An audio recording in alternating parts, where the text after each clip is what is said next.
আসলে আমরা আজকে যে মত বিনিময় সভা, এটা একটা কেন্দ্রীয় কর্মসূচি, কেন্দ্রীয় প্রোগ্রাম। আমাদের নেতা, আমাদের ভারপ্রাপ্ত চেয়ারম্যান জনাব তারেক রহমানের নির্দেশে, বিএনপির নির্দেশিত এই প্রোগ্রাম আমরা টাঙ্গাইল, গাজীপুর মহানগর, মুন্সিগঞ্জ আমরা করেছি। আজকে নারায়ণগঞ্জ হচ্ছে, আগামীকাল নরসিংদী, পরশুদিন মানিকগঞ্জ। আমরা এই সমন্বয় সভা, এটাকে একটা সমন্বয় সভা বলতে পারেন।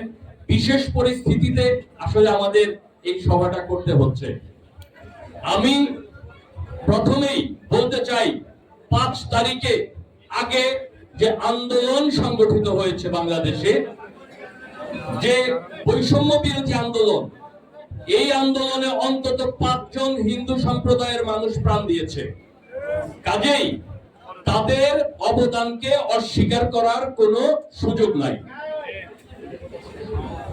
আজকে আমরা এখানে এসেছি, সবাই বক্তব্য দিয়ে ফেলেছে, গুরুত্বপূর্ণ কথা। সাকাওয়াত ভাই, গিয়াস ভাই, নজরুল ইসলাম আজাদ তারা বক্তব্য দিয়েছে।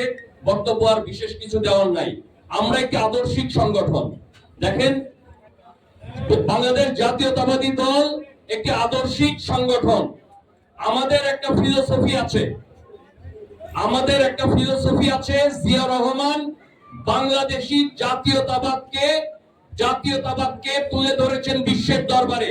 আমরা একটা জাতি, আমি মুসলমান, আপনি হিন্দু, আমরা ভাই ভাই। এটা কি মুখে বললেই হয়ে গেল আমরা ভাই ভাই? এটা তো মুখে বললেই হলো না আমরা ভাই ভাই। আমাদের একটা কমন গ্রাউন্ড সৃষ্টি করতে হবে, যে কমন গ্রাউন্ডে আমরা সবাই একসাথে হতে পারবো।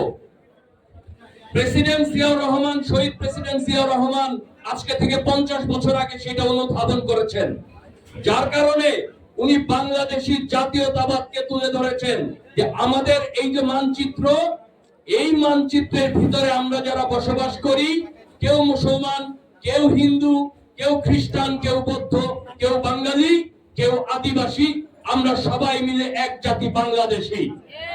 এই কমন গ্রাউন্ডটা উনি তখনই সৃষ্টি করতে চেয়েছেন যাতে আমরা একসঙ্গে থাকতে পারি। আমরা বলি হিন্দু কমিউনিটি, মুসলিম কমিউনিটি, খ্রিস্টান কমিউনিটি, হ্যাঁ কমিউনিটি, কিন্তু বাংলাদেশে একমাত্র বিএনপি বাংলাদেশে সেই রাজনৈতিক দল যারা কমিউনাল পলিটিক্স করে না। কমিউনাল রাজনীতি বিএনপি করে না, কারণ বিএনপি সমস্ত জনগোষ্ঠীকে এক জায়গায় আনার চেষ্টা করেছেন বাংলাদেশি জাতীয়তাবাদের মাধ্যমে, বাংলাদেশি জাতি গঠনের মাধ্যমে। আমরা দেখেন, আমি মুসলমান, আমি কোন জায়গার মুসলমান? আমি বাংলার মুসলমান, আমি কিন্তু পাকিস্তানের মুসলমান না। আপনি হিন্দু, আপনি কোন জায়গার হিন্দু? বাংলার হিন্দু, বাংলাদেশের হিন্দু, আপনি কিন্তু ভারতের হিন্দু না। কাজেই আমাদের কমন গ্রাউন্ড হচ্ছে আমরা বাংলাদেশের মানুষ, আমরা এক জাতি বাংলাদেশী। আমরা আজকে আমাদের নেতা ভারপ্রাপ্ত চেয়ারম্যান জনাব তারেক রহমান আমাদেরকে নির্দেশ দিয়েছেন যাতে আমরা সার্বিকভাবে আপনাদেরকে সহযোগিতা করি। যেহেতু একটা বিশেষ পরিস্থিতির সৃষ্টি হয়েছে, অবশ্যই বাংলাদেশে আইন শৃঙ্খলা বাহিনী আছে, আইন শৃঙ্খলা বাহিনী অত্যন্ত তৎপর থাকবে, তারা তাদের দায়িত্ব পালন করবে, তারা সজাগ থাকবে, সচেতন থাকবে। কিন্তু বিএনপি বাংলাদেশের সর্ববৃহৎ রাজনৈতিক দল।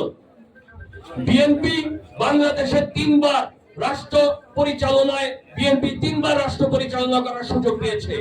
বাংলাদেশের মানুষ যখনই সুযোগ পেয়েছে ভোট দেওয়ার, বাংলাদেশের মানুষ বিএনপিকে রাষ্ট্র ক্ষমতায় আসীন করেছে ভোট দিয়ে।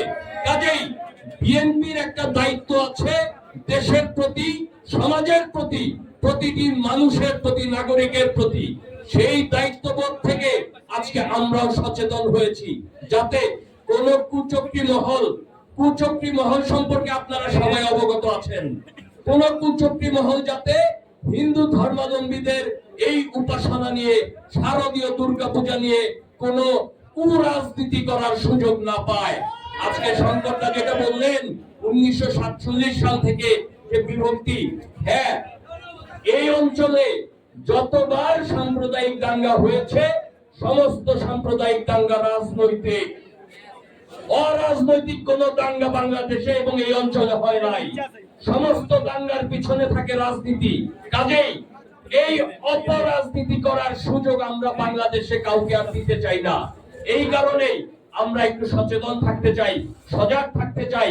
বৃহৎ রাজনৈতিক দল হিসাবে আমাদের নেতা ভারপ্রাপ্ত চেয়ারম্যান জনাব তারেক রহমান আমাদেরকে সজাগ করেছেন, আমাদেরকে বলেছেন আপনাদের পাশে থাকতে। আমরা আপনাদের পাশে আছি। জেলা কমিটির নেতারা আছে, মহানগরের নেতারা আছে। আপনাদের প্রতি কেন্দ্রীয় নির্দেশনা, আপনারা স্বেচ্ছাসেবক টিম গঠন করবেন। যে সকল জায়গায় পূজা হবে, উপাসনা হবে, পূজা উৎসব হবে, যে পূজা মণ্ডপ গুলো থাকবে, আপনারা স্বেচ্ছাসেবক টিম গঠন করে তাদেরকে সেইখানে যারা আয়োজক তাদের সঙ্গে সমন্বয় করবেন, তাদেরকে সহযোগিতা করবেন, তাদেরকে নিরাপত্তা যতটুকু দেওয়া যায় আপনারা সামাজিক নিরাপত্তা দেওয়ার ব্যবস্থা করবেন। আপনারা অত্যন্ত জাগ্রত থাকবেন। আশা করি আমরা শহীদ প্রেসিডেন্ট জিয়া রহমান আমাদেরকে যে কমন গ্রাউন্ডটা তৈরি করে দিয়েছে, আমরা সেই গ্রাউন্ডে আমরা ঐক্যবদ্ধ থাকব। আমাদের লক্ষ্য একটি গণতান্ত্রিক বাংলাদেশ প্রতিষ্ঠা করা, আমাদের লক্ষ্য একটি গণপ্রজাতন্ত্রী বাংলাদেশ প্রতিষ্ঠা করা। আমরা যদি নাগরিক হিসাবে নিজের নাগরিক অধিকার প্রতিষ্ঠা করতে পারি, তাহলে আর আমাদের আজকে অন্য কোনো অধিকার নিয়ে সংগ্রাম করার প্রয়োজন পড়ে না। ফলে সংখ্যালঘু, আমরা যদি গণনা শুরু করি, সংখ্যালঘু, সংখ্যাগুরু, এই শব্দগুলা কোত্থেকে আসে? যখন আমরা গণনা শুরু করি, কে বেশি আর কে কম, তখন আমাদের এই বিষয়গুলো সামনে আসে। যারা বেশি তারা সংখ্যাগুরু, যারা কম তারা সংখ্যালঘু। এই গণনার তো কোনো প্রয়োজন পড়ে না। যদি নাগরিক অধিকার প্রতিষ্ঠা করতে পারি, আমরা প্রতিটা নাগরিক যদি সমান অধিকার প্রতিষ্ঠা করতে পারে, সমান অধিকার ভোগ করে, তাহলে আর আমাদের গণনার প্রয়োজন পড়ে না যে কে সংখ্যালঘু আর কে সংখ্যাগুরু। আমরা সবাই বাংলাদেশী, এটাই আমাদের প্রথম পরিচয়। আমরা বাংলাদেশী, আমরা এই দেশে থাকি। তারপর আমি মুসলমান, আপনি হিন্দু, কেউ খ্রিস্টান, কেউ বৌদ্ধ, কেউ বাঙালি, কেউ আদিবাসী। আমরা ঐক্যবদ্ধ ভাবে বাংলাদেশী। ইনশাল্লাহ আমরা সবাই ঐক্যবদ্ধ ভাবে আগামী দিনে একটি গণতান্ত্রিক বাংলাদেশ প্রতিষ্ঠা করব। ধন্যবাদ সবাইকে।